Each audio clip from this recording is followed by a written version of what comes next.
Hello and welcome to the Price and Paul Crash Course. Today, we'll be discovering something quite autonomous. And no, I don't mean robots or self-driving cars. Today, we'll be uncovering the foundations and applications of self-determination theory. So, sit back, relax, and enjoy the show. First developed all the way back in the 1980s, in the days of blockbuster movie, big hair, and punk rock, two psychologists named Edward Deci and Richard Ryan founded self-determination theory.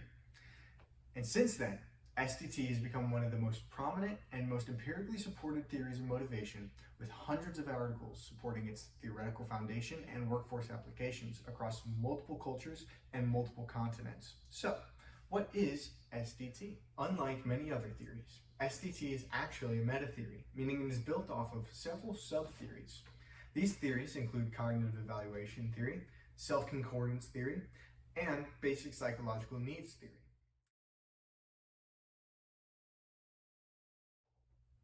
Cognitive evaluation theory specifically focuses on how intrinsic goals are more motivating than material motivators.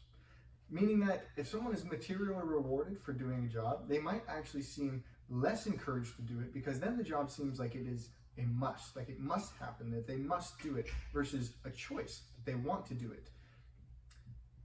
The next theory, self-concordance theory, that supports SDT, focuses on personal interest and core values. If an individual's work aligns with their interests and core values, they are more likely to be more motivated to complete it. And finally, basic psychological needs, or BPN. This focuses on three main needs for each individual. The first is relatedness, or the feeling of being understood. The second is competence, the feeling of being able to complete one's task, the confidence in it. And third is autonomy, being the originator of one's own behavior. There is a heavy focus here on autonomy throughout the whole rest of our discussion about SDT. The founders, Deci and Ryan, in 2000 stated that these three foundations are the psychological nutriments that are essential for ongoing psychological growth, integrity, and well-being. SDT proposes that motivation exists along a slider, or a continuum, with intrinsic and identified motivators on one end, and extrinsic or introjected motivators on the other. Intrinsic motivators specifically focus on doing the job for personal satisfaction or enjoyment, whereas extrinsic factors focus on making gains, avoiding punishment, alleviating feelings of guilt, or satisfying one's own ego.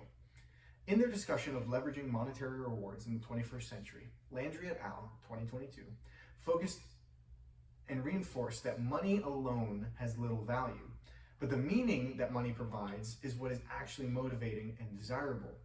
Non-monetary rewards, such as flexible work hours, paid and unpaid leave, skill development, a choice of assignments, can thus be considered to avoid drawbacks that normal monetary rewards might incur, and may actually better fulfill an individual's basic psychological needs. Again, in their review of SDT and workplace outcomes, McConnelly and Hager, 2024, discuss how crucial autonomy is to positive workplace outcomes, stating that it is consistently correlated with better employee performance, better employee satisfaction, and better employee engagement.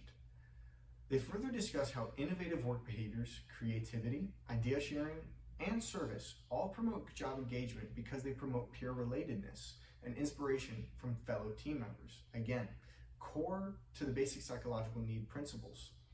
This is exemplified in Google's 20% time policy, which focuses on innovation through intrinsic motivation. Projects such as Gmail, Google News, Google Maps, and Google Earth are all the result of this fascinating policy that allows employees to spend up to 8 hours a week working on projects that they are personally passionate about pursuing. The role of autonomy in SDT cannot be understated, and is further supported by researchers from the University of Birmingham and the University of Rochester.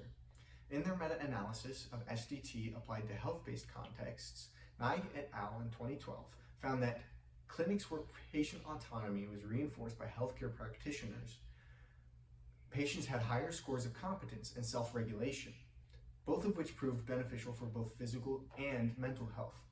These patients were more likely to have lower levels of depression and lower levels of anxiety, along with higher levels of engaging in healthy behaviors, such as abstinence from tobacco, being more physically active, and taking prescribed medication. So, personal interests, autonomy, and competence are all three core principles of SDT. And as such, managers need to design jobs so that they support these principles by providing opportunities to work on passion projects, giving recognition, and supporting employee growth and development through trainings and mentorship. All right, now I'll hand it over to you, Wyatt. Thank you for that autonomous intro, JP.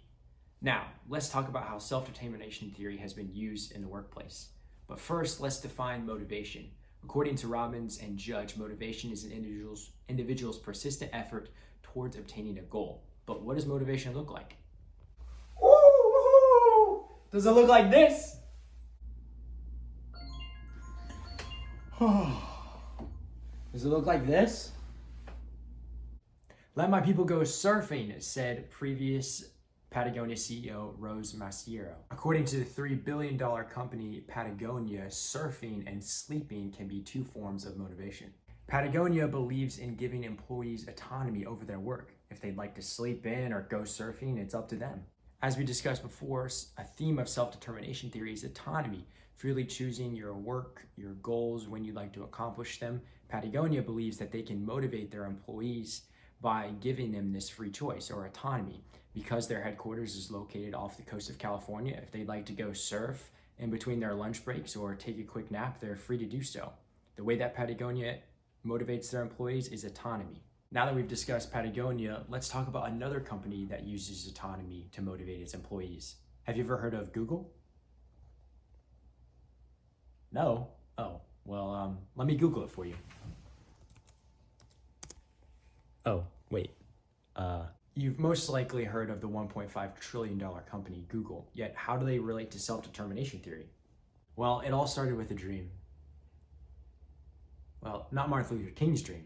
Previous CEO and co-founder Larry Page had a dream that you could somehow create a search engine that would rank order links to most relevant and download those links. At the time, this dream was impossible. It didn't seem like anyone could ever accomplish this. But he believes that this dream and this goal is what made the foundation of Google and is what he calls autonomy. Because of this, Google allows 20% of an individual or employee's time to be used on their own personal projects or things that they like to put together and propose to the company. Larry believes that one of the biggest dangers for companies is not innovating and being stuck. And he also believes that autonomy will combat this. Giving individuals time to work on their own projects and put things together will motivate them and increase innovation for the company. Now that we've discussed these two companies and how they use autonomy or self-determination theory to increase motivation, do we have any questions? Now that we've answered those questions to the best of our ability, let's talk about it. Does self-determination theory actually work?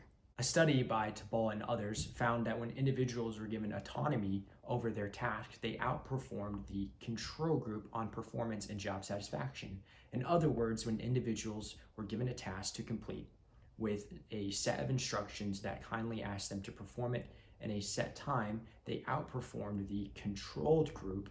In other words, this group had more strict instructions to complete the task on time. The autonomy group performed better and had higher satisfaction. Other strengths of self-determination theory include allowing individuals to set goals, choose what tasks they'd like to complete. So far, we've talked very positively about self-determination theory, but what are its weaknesses? One idea to consider when discussing self-determination theory is how it relates across cultures. Zhang and others interviewed parents from 4 different cultures to understand how self-determination theory applies to them. They found that those not of a Western culture do not teach their children themes found in self-determination theory. Some cultures may not use this theory of motivation. They may not find autonomy or control to be a motivating factor or a satisfaction need. This can be considered a weakness of self-determination theory because it's not as easily applied across cultures. Before, we discussed Patagonia and Google, 2 companies that use autonomy to motivate employees. But is there a such thing as too much autonomy? Are individuals still getting enough work done? Writer Enzi Zhou called autonomy too much of a good thing. When individuals are given too much autonomy, it can actually reduce efficiency, work-related behaviors, and performance. This can be best described as a U relationship. In other words, as autonomy starts to increase, workplace performance and motivation increase as well. Yet there's a point when autonomy increases too much to where performance and motivation decrease. Now that we've discussed the strengths and weaknesses of self-determination theory, do we have any questions? All right, I'm gonna turn it back over to my friend, JP. Thanks, Wyatt. So, now that we understand SDT as a meta theory, which consists of cognitive evaluation theory, self-concordance theory, and basic psychological needs theory with principles set upon personal interests, autonomy, and competence as being key, we can understand how this relates to the workforce. From this theory, managers should be encouraged to give non-monetary rewards, such as flexible work hours, paid and unpaid leave, skill development, and a choice of assignments to better fulfill their employees' basic psychological needs.